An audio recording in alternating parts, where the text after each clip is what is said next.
The readings for Saturday, February 18th.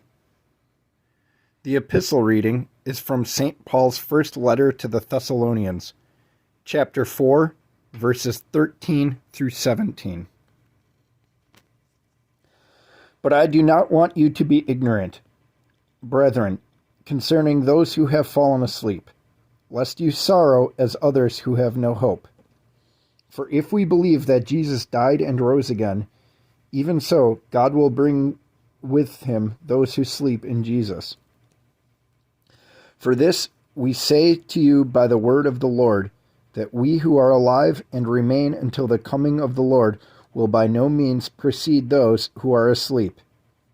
For the Lord himself will descend from heaven with a shout, with the voice of an archangel, and with the trumpet of God. And the dead in Christ will rise first.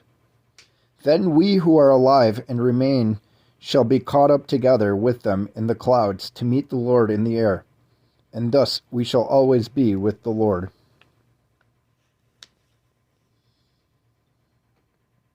All right, some footnotes from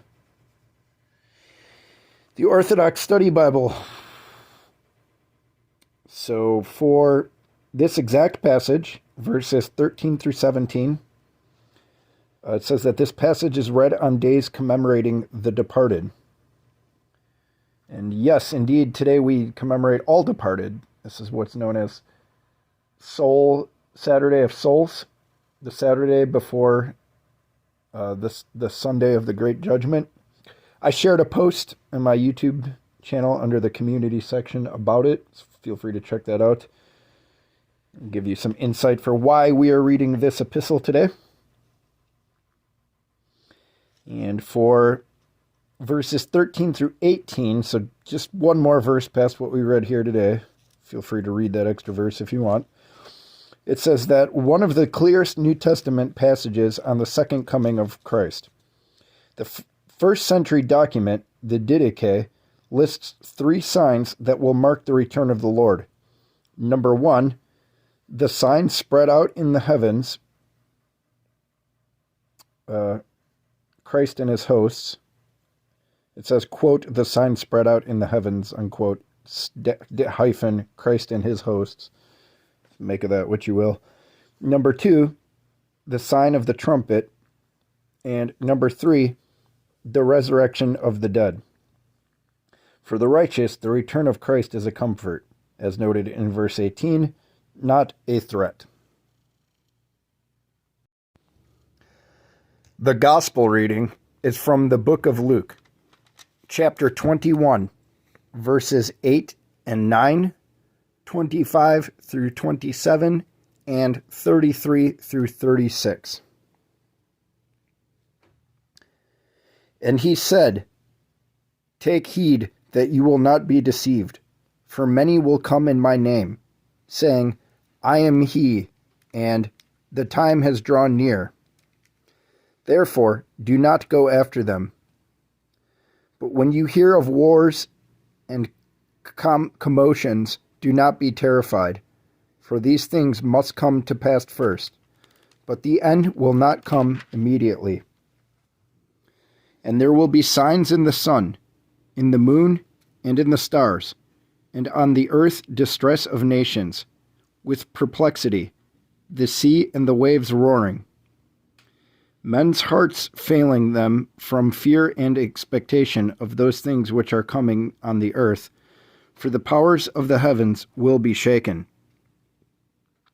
Then they will see the Son of Man coming in a cloud with power and great glory. Heaven and earth will pass away, but my words will by no means pass away. But take heed to yourselves, lest your hearts be weighed down with carousing, drunkenness, and cares of this life, and that day come on you unexpectedly. For it will come as a snare on all those who dwell on the face of the whole earth. Watch, therefore, and pray always that you may be counted worthy to escape all these things that will come to pass, and to stand before the Son of Man." All right. Got some footnotes from the Orthodox Study Bible. All right, so let's see here first. 21. For a large chunk of this, so for chapter 21, verses 5 through 36, it just mentions to see the footnotes on Matthew chapter 24, verses 1 through 44. I'm guessing that's the similar account here from that gospel. And that's it. I guess the readings are pretty self-explanatory. They don't need a whole lot of context, I suppose. So, yeah, that's going to be a wrap on today. I'll catch up back with you guys tomorrow for Sunday's readings. Last day of meat is going to be tomorrow. Then we cut down to just cheese and sweets and that kind of thing. And then it's the last week of that before Lent starts. So, but until then, just pray for me, a sinner. And y'all have yourselves a fantastic weekend.